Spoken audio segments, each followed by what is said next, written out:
నేను ఈరోజు chicken fry rice చేస్తున్నాను. చికెన్ ఫ్రై రైస్ ఒక 200 గ్రాముల చికెన్ తీసుకున్నాను. చికెన్ తీసుకొని బోన్లెస్ చికెన్ ఇది ఇలా ముక్కలు ముక్కలుగా కట్ చేసుకున్నాను. ఇలా చిన్న చిన్న పీసెస్గా కట్ చేసుకొని దీంట్లో ఉప్పు, దీంట్లో సరిపడినంత ఉప్పు, కొద్దిగా సోయా సాసు, కొద్దిగా మిరియాల పొడి, పెప్పర్, నల్ల మిరియాల పొడి, 1 టేబుల్ స్పూన్ కార్న్ ఫ్లోర్ తీసుకొని ఇప్పుడు ఇదంతా అన్నీ కలిసే విధంగా ఈ పెప్పరు, ఉప్పు, సోయా సాసు, కార్న్ ఫ్లోర్ అన్నీ కలిసే విధంగా కలుపుకొని ఇలా కలుపుకొని దీంట్లో కొంచెం కారం వేసుకున్నాము. ఎక్కువ అవసరం లేదు, కొంచెం కారం వేసుకొని ఇవన్నీ బాగా కలిసేటట్టు ఇలా కలుపుకున్నాం. ఇలా కలుపుకొని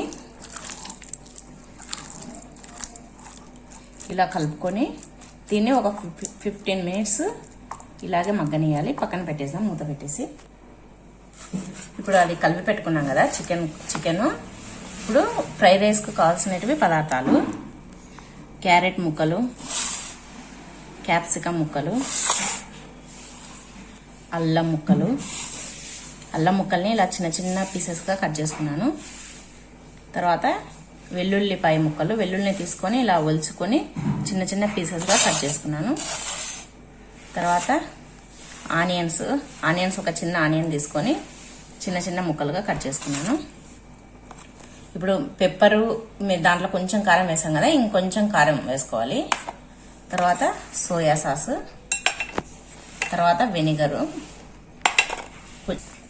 2 ఎగ్స్ తీసుకోవాలి, కొంచెం రెడ్ చిల్లీ సాస్, రైస్ ఉడకబెట్టి పెట్టుకున్నాను. నేను ఉడకబెట్టి వండేసి పెట్టుకున్నాను. ఒక 4-5 టేబుల్ స్పూన్లు. ఇదిగోండి, స్టవ్ వెలిగించుకొని కడాయి పెట్టుకొని కడాయి హీట్ ఎక్కాక 2 టేబుల్ స్పూన్ ఆయిల్ వేసుకోవాలి. ఆయిల్ కాగింది. ఇప్పుడు ముందుగా కలిపెట్టుకుని ఈ చికెన్ పీసెస్ని దీంట్లో వేసుకోవాలి.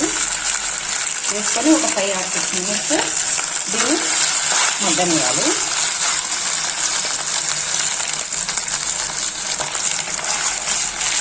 ఇలా అంతా ఒకసారి కలుపుకొని దీన్ని ఒక 5 మినిట్స్ మధ్యలో కలుపుతూ మగ్గనివ్వాలి. ఇవన్నీ చికెన్ ఇలా కలుపుకొని ఒక 5 మినిట్స్ మూత పెట్టేసాము. ఇదిగోండి 2 మినిట్స్ అయింది. ఇప్పుడు ఇలా కలుపుకోవాలి ఒకసారి. ఈ చికెన్ ఫ్రై రైస్కు కేవలం బోన్లెస్ చికెన్ మాత్రమే తీసుకోవాలి. ఎముకలు ఉండే చికెన్ తీసుకోకూడదు, ఎందుకంటే ఎముకలు ఉడకవు.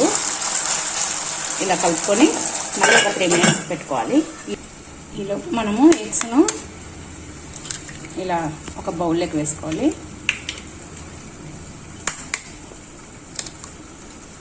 ఇలా బౌల్లోకి వేసుకొని ఈ ఎగ్స్ని వేసుకొని ఇలా బీట్ చేసుకోవాలి. ఇప్పుడు మరి ఒక స్టవ్ వెలిగించుకొని దానిపైన బాగా పెట్టుకోవాలి. నేను ఇనుప కడాయి తీసుకున్నాను. ఈ ఇనుప కడాయి నేను కేవలము నూడిల్స్ కోసము, ఎగ్ ఫ్రై రైస్ కోసము, చికెన్ ఫ్రై రైస్ కోసం మాత్రమే తీసుకున్నాను. దీంట్లో గారెలు వేయించుతాను.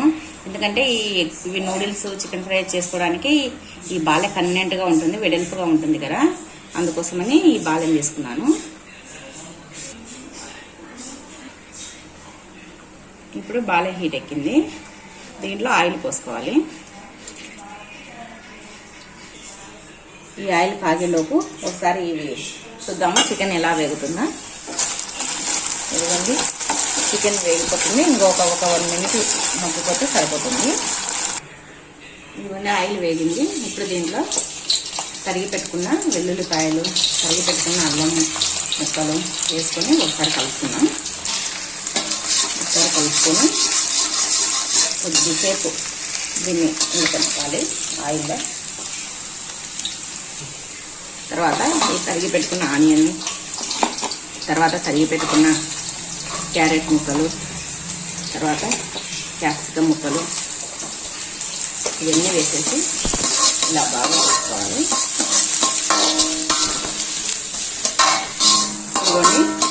ఇలా వేగుతున్నాయి. ఇవేం పూర్తిగా వేయాల్సిన అవసరం లేదు, హాఫ్ బాయిల్ అయితే సరిపోతుంది. ఇదిగోండి ఇప్పుడు ఇది సగం బాయిల్ అయినాయి కదా, దీన్ని ఇట్లా పక్కకు పెట్టేసుకొని ఎగ్ వేసుకున్నాము. ఇలాగ బేక్ చేసి పెట్టిన ఎగ్గును వేసేద్దాం. ఇదిగోండి ఎగ్గును వేసుకున్నాను, ఇలాగ బీట్ చేసి పెట్టాను కదా, ఎగ్గు మిశ్రమాన్ని ఇలా వేసేసాను. ఇది కొద్దిసేపు కలపకుండా అలానే పెట్టేసేయాలి. ఇదిగోండి ఎగ్ వేసినాం కదా, ఇలా అవుతుంది. ఇప్పుడు దీన్ని ఒకసారి ఇలా కలుపుతున్నాం.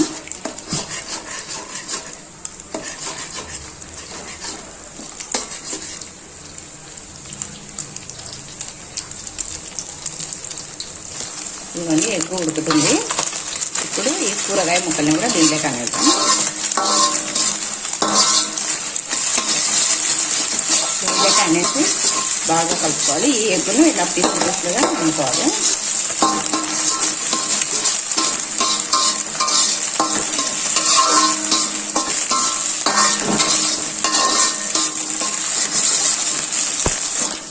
ఇవన్నీ ఇలా కలుపుకున్న తర్వాత ఇప్పుడు ముందుగా చికెన్ ఉడకబెట్టుకుంటున్నాం కదా పక్కన, దాన్ని చూద్దాం. ఇదిగోండి వేగిపోయింది, చికెన్ కూడా ఉడికింది. ఈ బాల్లోకి వేసేద్దాం. ఇదిగోండి ఇలా వేసేసుకున్నాం. ఈ ముక్కలన్నీ చికెన్ ముక్కలన్నీ వేసేసుకొని ఈ ముక్కలు కూడా ఈ ఎగ్గు, ఈ క్యారెట్ ముక్కలు, ఈ క్యాప్సికమ్ ముక్కలు ఇవన్నీ బాగా కలిసేటట్టు కలుపుకోవాలి. ఇప్పుడు దీంట్లో తగినంత సాల్ట్ వేసుకోవాలి. మనకు ఎంత కావాలంటే అంత వేసుకోవాలి.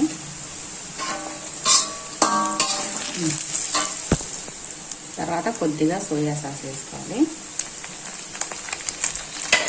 తర్వాత కొంచెం వెనిగర్ వేసుకోవాలి. ఇలా వేసుకొని అన్నీ వేసుకొని సోయా సాస్, వెనిగర్, సాల్ట్ వేసుకొని ఇలా కలుపుకోవాలి. కలుపుకొని దీంట్లో రైస్ వేసుకున్నాం. ఇంకా రైస్ వేసుకున్నాము.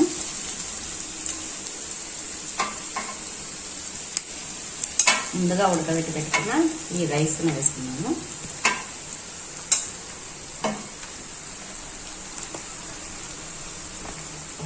ఈ రైస్ని వేసుకొని ఇలా బాగా కలుపుకోవాలి. ఈ రైస్ అంతా ఈ చికెన్ ముక్కలు కట్టేటట్టు. ఇప్పుడు దీంట్లో కొంచెం రెడ్ చిల్లీ సాస్ వేసుకోవాలి.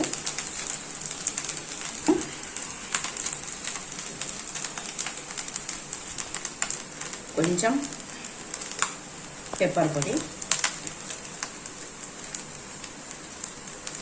ఎక్కువ వేసుకోవద్దు, కొంచెం వేసుకొని సరిపోతుంది.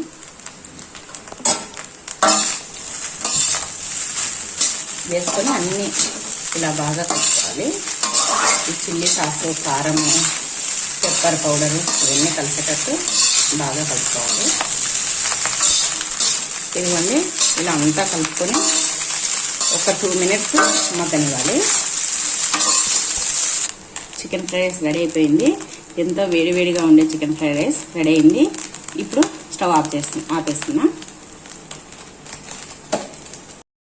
ఇదిగోండి మనం చికెన్ ఫ్రైడ్ రైస్ రెడీ చేసుకున్నాం కదా. ఈ చికెన్ ఫ్రైడ్ రైస్లోకి రైతాతో బాగుంటుంది, రైతా లేకపోయినా ఒట్టి తిన్నా బాగుంటుంది. నేను రైతా తయారు చేస్తున్నా. పెరుగును ఇలా అనుకొని గడ్డలు లేకుండా దీంట్లో తగినంత ఉప్పు వేసుకోవాలి. ఉప్పు వేసుకొని ఒకసారి బాగా కలుపుకొని దీంట్లోనే ఆనియన్స్, తరిగి పెట్టుకున్న ఆనియన్స్, చిన్నగా కట్ చేసుకున్న పచ్చిమిర్చి, కొద్దిగా కొత్తిమీర అన్నీ ఇలా వేసుకొని ఈ పెరుగులు అన్నీ కలిసేటట్టు ఇలా కలుపుకోవాలి. ఇదిగోండి ఇలా అన్నీ కలిసేటట్టు కలుపుకొని కొంచెం వాటర్ పోసుకోవాలి. కొంచెం వాటర్ పోసుకొని ఇలా అంతా కలుపుకొని పెట్టేసుకోవాలి. అంతేనండి, ఇది రైతా తయారైపోయింది. ఇప్పుడు సర్వింగ్ బౌల్లోకి చికెన్ ఫ్రైడ్ రైస్ని తీసుకున్నాం. వేడివేడిగా ఉండే ఈ చికెన్ ఫ్రైడ్ రైస్ని సర్వింగ్ ప్లేట్లోకి తీసుకున్నాము.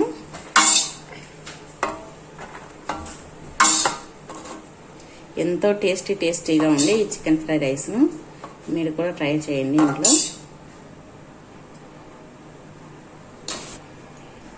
ఇదిగోండి ఇలా చికెన్ ఫ్రై రైస్ను సర్వింగ్ ప్లేట్లోకి తీసుకున్నాను. ఇప్పుడు దీంట్లో రైతా వేసుకున్నాము. ఎంతో టేస్టీగా ఉంటుందండి ఈ చికెన్ ఫ్రై రైస్. రైతా లేకపోయినా ఒట్టిదైనా తినేసేయచ్చు. రైతా వేసుకొని ఆనియన్స్ను పెట్టుకొని 2 నిమ్మకాయ ముక్కల్ని తీసుకొని ఉన్నాము. ఇంకా అంతేనండి, చాలా ఈజీగా చేసుకునే టేస్టీ చికెన్ ఫ్రై రైస్ను మీరు కూడా తయారు చేయండి ఇంట్లో. ఇప్పుడు ఎలా లాక్డౌన్ కరోనా వల్ల స్కూళ్ళు అన్నీ బంద్ అయినాయి, ఆఫీసులు కూడా సరిగ్గా స్కూళ్ళు కూడా లేకున్నాయి కాబట్టి టీచర్స్ అందరూ ఇంట్లోనే ఉంటుంటారు. అందుకోసమని ఈ చికెన్ ఫ్రై రైస్ను మీరు కూడా చేసి మీ పిల్లలకు చేసి పెట్టండి. ఇదిగోండి ఈ చికెన్ ఫ్రై రైస్ నేను చేసినది మీకు నచ్చినట్టయితే ప్లీజ్ లైక్ చేయండి, షేర్ చేయండి, సబ్స్క్రైబ్ చేయండి. పక్కనే ఉన్న బెల్ ఐకాన్ని క్లిక్ చేయడం మాత్రం మర్చిపోవద్దండి. Thank you for watching.